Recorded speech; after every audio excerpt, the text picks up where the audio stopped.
Bonjour à tous, aujourd'hui je vais vous parler des nœuds de la Lune.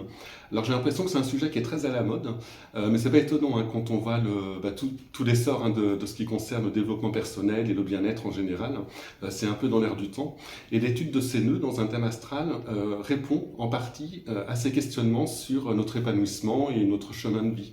Ils apportent un éclairage nouveau, mais très complémentaire au reste du thème astral. D'ailleurs, c'est très intéressant de constater comment souvent ils font écho à ce thème.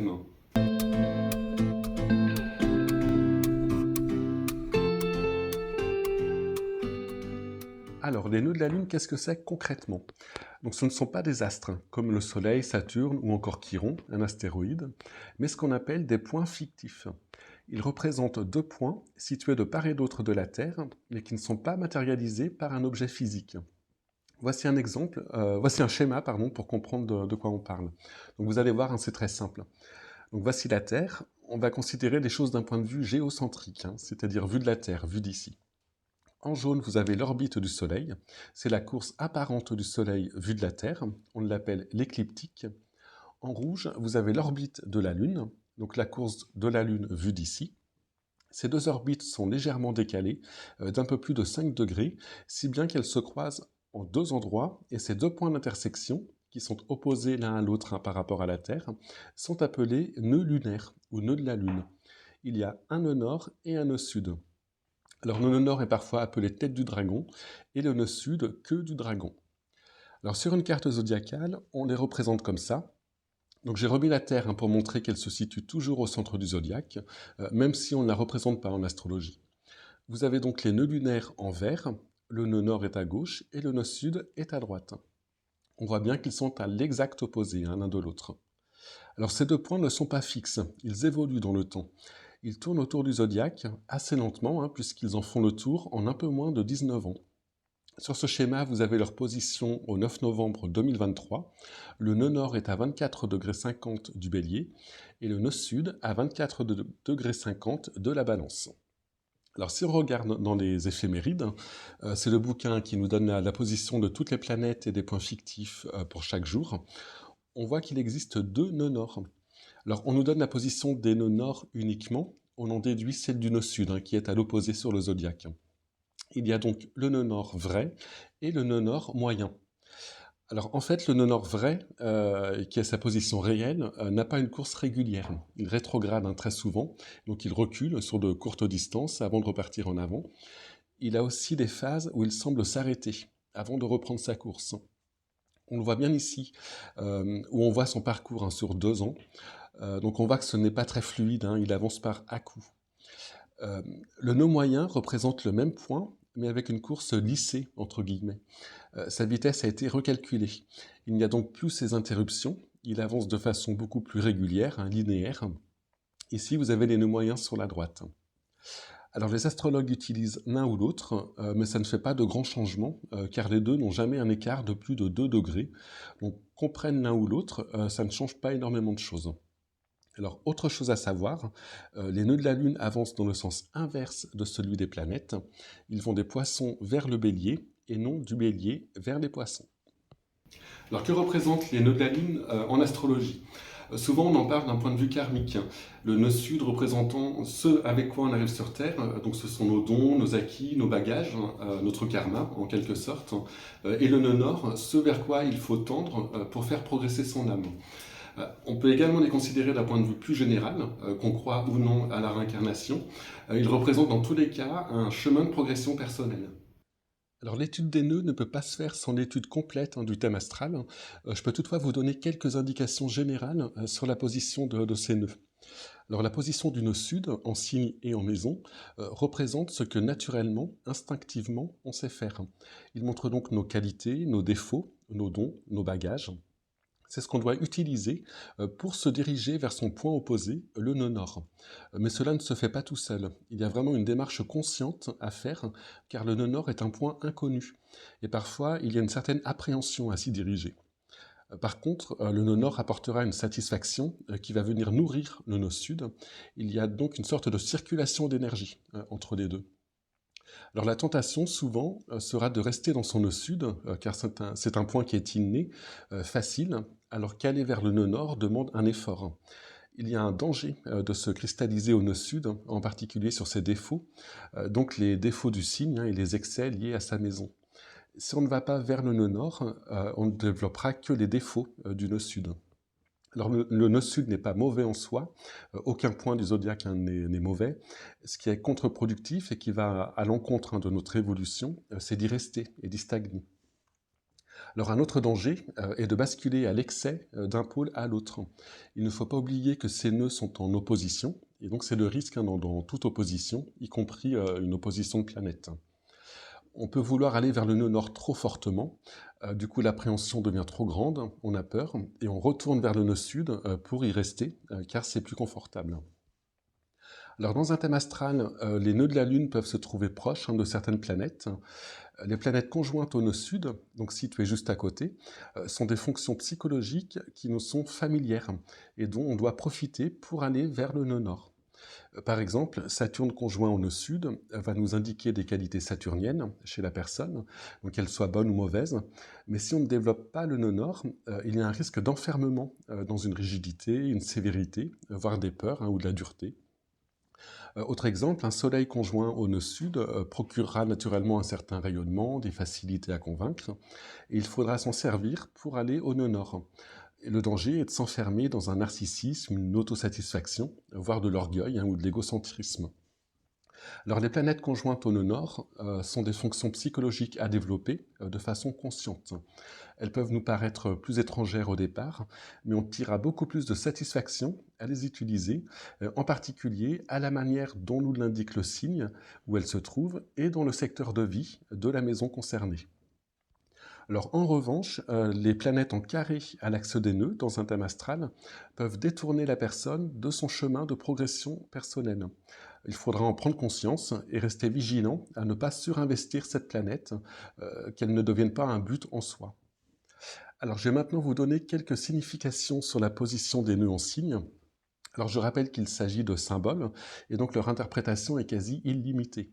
Je donne juste quelques pistes générales, mais tout ça est bien sûr à nuancer selon leur position en signe, en maison, ainsi qu'avec leur relation avec les autres éléments du thème astral. Mais ça vous donnera une idée de la façon d'utiliser et d'interpréter ces nœuds. Alors, si vous ne savez pas où est le vôtre, voici un tableau qui reprend toutes les positions des nœuds entre 1939 et 2014. Donc il va en ordre croissant de date de naissance du haut vers le bas, puis de gauche à droite. Alors chaque ligne horizontale représente le signe du nœud nord. Donc par exemple, votre nœud nord est en poisson, si vous êtes né entre le 18 août 1950 et le 6 mars 1952, ou entre le 29 mars 1969 et le 16 octobre 1970, etc. Même chose pour les deux dernières colonnes. Et donc votre nœud sud sera dans le signe opposé, la Vierge. Alors vous pouvez faire une pause pour connaître sa position. Je vais de toute façon rappeler les périodes concernées, signe par signe.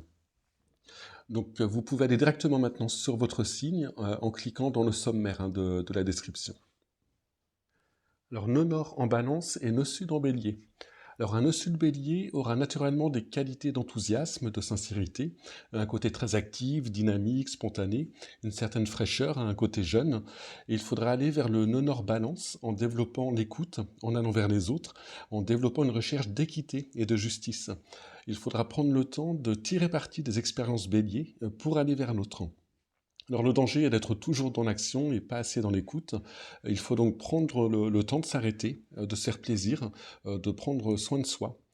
On peut aussi devenir tyrannique, impatient, pas assez à l'écoute de l'autre. On peut être soit trop dans l'action, on cherche à s'imposer côté sud, ou alors on bascule trop vite côté nord, et là on risque de se faire marcher sur les pieds, et du coup on n'y retourne plus. Donc il faut vraiment chercher à mettre ses qualités bélier au service de la balance. Nœud nord vierge et nœud sud poisson. Alors il y a naturellement une grande créativité, beaucoup d'imagination, une grande réceptivité, une certaine perméabilité, mais aussi une malléabilité auquel il va falloir donner une forme raisonnable et sensée. Le risque en restant dans son nœud sud est la fuite, le renoncement. On peut devenir victime. On veut tellement être dans la fusion qu'on accepte trop de la part de l'autre. On se place trop facilement en victime. Il faut donc vraiment donner forme à toutes ces qualités poissons, refuser la facilité et s'incarner vraiment côté vierge. Nœud nord en lion et nœud sud en verseau. Alors, en restant dans son nœud sud, il y a un risque de devenir intransigeant, voire tyrannique, trop rigide. Il y a une volonté d'être original ou même rebelle, mais ça peut être poussé à l'extrême. Faire différent juste pour faire différent. On peut avoir tendance, en restant dans son nœud sud, à rester dans des projets avec une difficulté à passer à l'action. Aller vers le nœud nord, c'est faire rayonner à l'extérieur son originalité, son côté différent, innovant. Il faut vivre son soleil, il faut oser rayonner. Le nœud sud verseau a souvent des idées intéressantes, mais il faut les exploiter, les exprimer concrètement. Nœud nord cancer, nœud sud capricorne. Alors il faut faire attention à ne pas rester dans son nœud sud qui pourrait enfermer dans une attitude orgueilleuse. Il faut accepter d'être aidé, d'être pris en charge quand c'est nécessaire. Accepter aussi d'être plus simple, retrouver un contact lunaire avec les autres, retrouver un peu son enfant intérieur. En allant vers le nœud nord, cela va donner des gens courageux, responsables, qui pourront exploiter cette fiabilité, ce sens de l'organisation, dans un travail cancer ou une forme de maternage. Il faut retrouver cette spontanéité enfantine, éviter de rester dans un côté blasé ou désillusionné. Nœud nord Gémeaux, nœud sud Sagittaire. Alors, en restant dans son nœud sud, on peut devenir quelqu'un qui a la science infuse, sans avoir expérimenté. Il faut sortir de ce système de croyances. Il y a un risque de s'enfermer dans un certain dogmatisme. Il faut donc réapprendre à la manière Gémeaux, en mettant la main à la pâte, en quelque sorte. En restant du côté sud, il peut aussi avoir un désir excessif de liberté, mais qui peut finir par isoler. En allant vers le nœud nord, on développera une compréhension naturelle, on aura un côté guide, un protecteur, à exploiter dans un domaine Gémeaux, donc de communication ou de contact, par exemple. Il ne faut pas rester dans le je sais. Nœud nord taureau, nœud sud scorpion. Alors, il y a naturellement une profondeur, une intuition, une lucidité, un sens psychologique, un courage dont il va falloir se nourrir pour dédramatiser le nœud nord taureau dans son secteur. Mettre en forme avec le nœud nord, concrétiser des qualités scorpion. Le danger est de sentir toujours le danger, justement, se sentir en danger. Il peut y avoir une peur d'être dépossédé, on peut s'autoprotéger à l'excès, d'où la formation possible d'une carapace qui peut isoler. On peut aussi avoir tendance, en restant dans le nœud sud, à provoquer des crises pour moins avoir à en souffrir. Nœud nord bélier, nœud sud balance. Alors aller vers le nœud nord en bélier, c'est développer une identité, ne pas se perdre dans des méandres balance. On peut vouloir répondre à la demande extérieure sans écouter son propre désir, quand on est trop dans le nœud sud balance. On a naturellement de grandes qualités d'écoute, mais il faut les exploiter pour exister, pour s'affirmer. Un autre risque, en restant côté nœud sud, est de se servir de la séduction de manière abusive. On peut être épicurien, naturellement, avec un nœud sud balance, avec un grand sens esthétique, mais il faut justement s'en servir à la façon bélier. Nœud nord poisson, nœud sud vierge. On a naturellement un grand sens critique, un sens analytique, un sens de l'ordre, de la méthode, de la discipline, un sens du service, mais qui peuvent, si on reste dans le côté sud, virer à la maniaquerie. Maniaquerie, pardon. Cela peut emmener une trop grande cérébralisation, de la raideur, de la méfiance, du pointillisme, des peurs. On est toujours à tout vérifier. Alors donc, aller vers le nœud nord, c'est apprendre à lâcher prise, à accepter les émotions, les improvisations, à laisser faire les choses et avoir la foi en l'avenir, la foi en la vie. C'est arrêter de tout vouloir expliquer, accepter qu'on ne peut pas avoir prise sur tout. Nœud nord en verseau, nœud sud en lion. Alors, il y a naturellement des qualités de rayonnement dont il va falloir faire profiter le groupe, les autres, en allant vers le nœud nord. Il ne faut pas s'enfermer dans une attitude d'orgueil où on pourrait penser qu'on se suffit à soi-même. On peut avoir peur en allant vers le nœud nord de sortir des sentiers battus, par peur de l'échec. Il y a quelque chose de très créatif dans cette position des nœuds, mais il faut en faire quelque chose. Il faut l'exposer, le montrer en oubliant son ego nœud sud en lion. Nœud nord Capricorne, nœud sud Cancer. Alors là, il y a une simplicité naturelle, un côté enfantin, sympathique, un imaginaire qu'on doit intégrer et exploiter pour devenir une personne plus mature. On doit exploiter sa créativité dans sa vie d'adulte. En restant dans son au sud, on peut facilement se laisser aller. Ça peut nous empêcher de grandir. Il faut accepter de devenir mature, d'acquérir une forme de sagesse. Une fois dans son au nord, par contre, on aura acquis cette maturité qui permettra de materner les autres grâce à une très bonne compréhension. Nos nord Sagittaire, nos sud Gémeaux. Alors là, il y a naturellement une certaine jeunesse, une simplicité, un côté gai, une facilité de contact, une curiosité qui pousse à tout expérimenter. Et donc il faut s'en servir pour aller vers le nœud nord et trouver le sens des choses, approfondir, prendre de la hauteur, trouver une cohérence à ce qu'on a expérimenté. On a plein d'outils en main, mais il faut réussir à en tirer une philosophie de vie. Il ne faut pas rester dans son nœud sud et donc rester dans des tâtonnements gémeaux, une certaine immaturité, une certaine dispersion, de la superficialité ou un manque de profondeur et du bavardage. Nœud nord scorpion, nœud sud taureau. Alors, on a naturellement des qualités de ténacité, on est stable, courageux, avec un grand sens pratique. On est souvent concret, fiable, solide, et on doit se servir de tout ça pour aller travailler vers le nœud nord, Scorpion, qui est un signe de partage et de transformation. Il faut apporter ces qualités, taureau, pour accepter une relation profonde à l'autre, pour partager, pour créer un côté nœud nord.